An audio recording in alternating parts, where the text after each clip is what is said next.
ஞாபக சக்தி வரணும்னா என்ன பண்ணணும்னு தெரியுமா? நீங்கள் டெய்லி நைட் படுக்க போகிறீங்கல்ல, எல்லா வேலையும் முடிச்சுட்டு பெட்டில் அப்படி படுக்க போகிறீங்கல்ல, அப்படி படுக்கிறதுக்கு முன்னால் கொஞ்சம் நேரம் உட்காந்து ஒரு 2 minutes உட்காந்து அன்னைக்கு காலையிலேருந்து என்ன நடந்துச்சோ அதை அப்படியே ஒரு தடவை நினச்சி பாருங்க.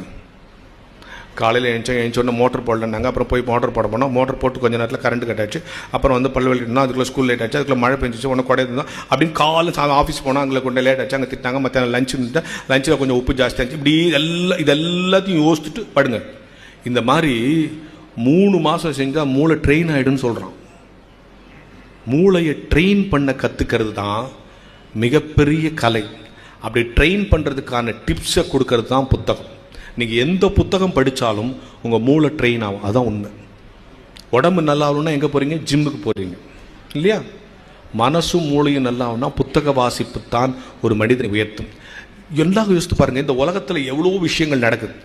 எல்லா டெய்லி ஒரு புத்தகம் எடுத்தால் அந்த புத்தகத்தில் எனக்கு தெரியாதது இருக்காதுன்னு நீங்கள் நினைக்காது. ஏதாவது ஒரு விஷயம் உண்மையிலேயே நம்ம மனக்குள்ளே இருக்கும். எதுல இருந்து கற்றுக்கலாம், எதுகிட்ட இருந்து கற்றுக்கலாம். அதான் ஒரு விஷயம். இன்வால்மெண்ட் தான் முக்கியம்.